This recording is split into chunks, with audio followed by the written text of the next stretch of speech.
L'édito de Djemeldine Benchenouf. Salam alaikum, Azul Filaoun, bonsoir.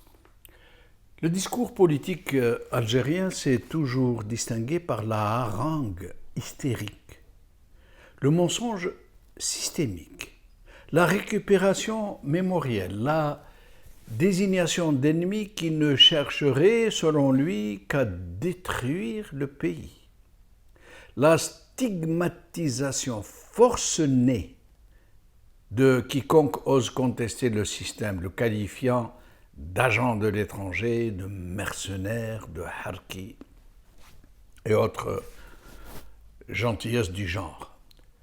Tout dans son discours est à portée fumigène pour tromper cet ennemi qu'est son propre peuple.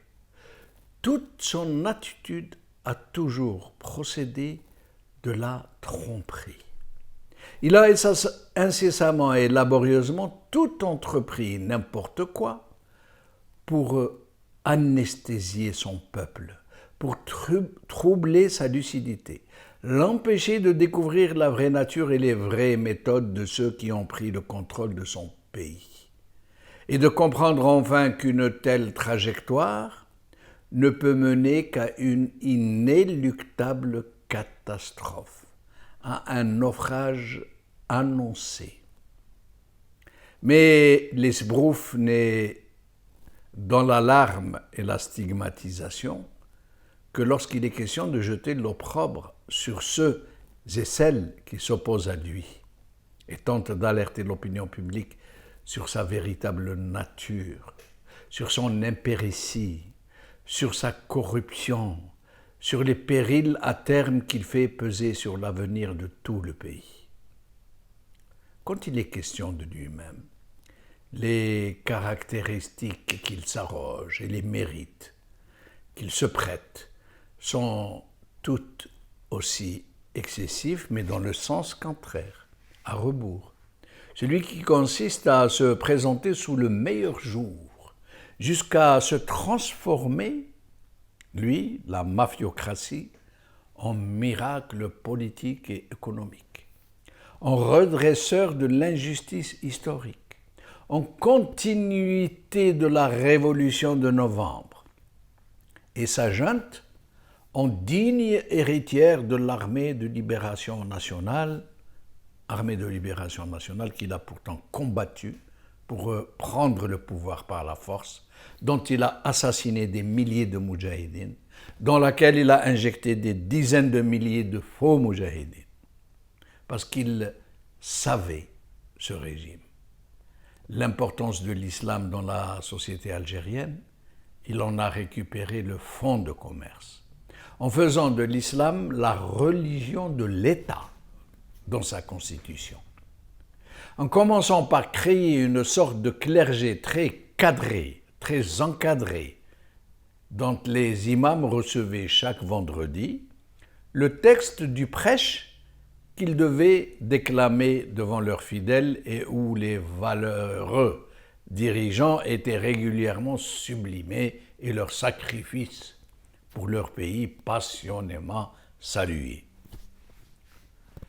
Quand le socialisme avait le vent en poupe en ces années 60 et 70, le même pouvoir a exploité le filon jusqu'à épuisement, avec sa gestion socialiste des entreprises, ses comités de gestion, sa révolution agraire, ses villages socialistes, ses assemblées de travailleurs de l'entreprise dans des usines qui tournaient toutes à perte, mais dont les travailleurs recevaient pourtant des primes mensuelles de rendement individuel, de rendement collectif et une part des bénéfices après le bilan annuel, alors que toutes ces usines, sans aucune exception, étaient déficitaires. C'est dire. Mais la rente pétrolière était là pour boucher les trous, justement.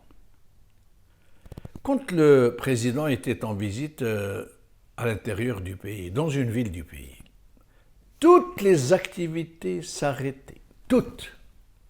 Et la circulation automobile aussi, pour permettre aux citoyens d'aller faire des d'honneur au raïs, de l'applaudir à tout rompre près de tomber en pâmoison devant son imposant cortège.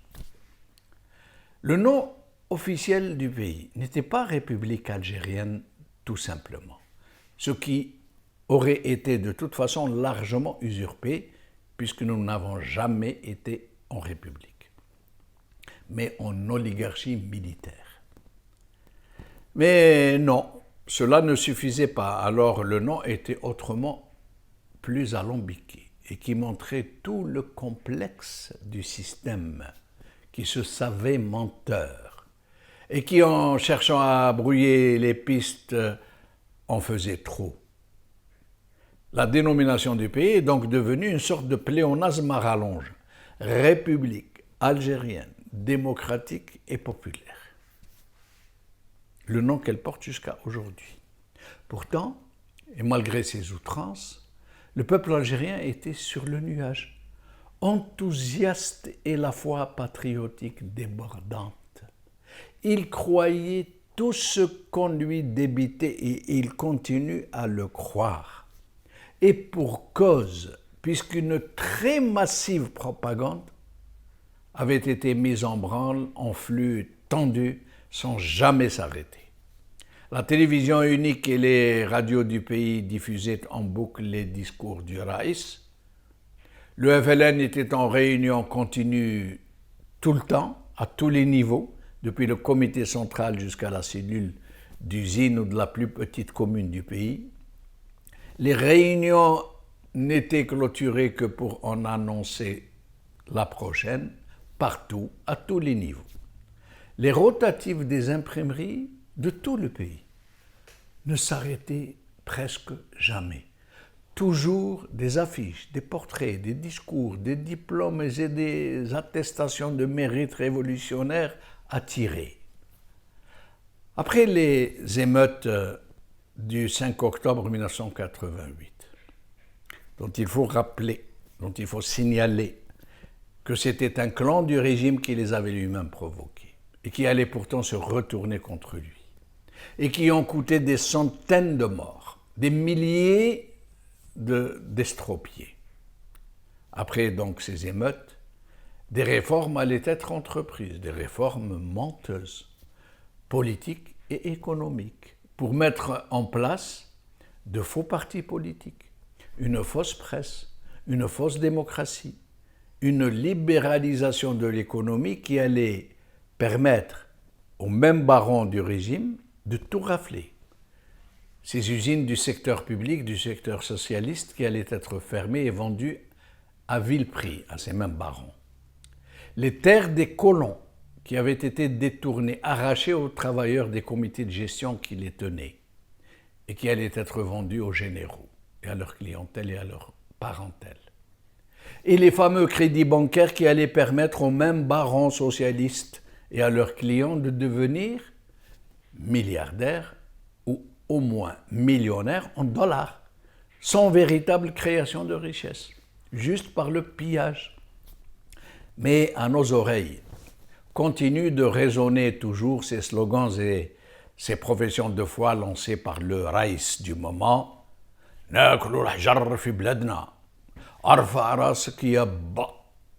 Nous avons le meilleur secteur de la santé d'Afrique et du Maghreb, la Contre-Khotta, et autres vessies du genre évoquent le Titanic. L'édito de Djemeldine Benchenouf.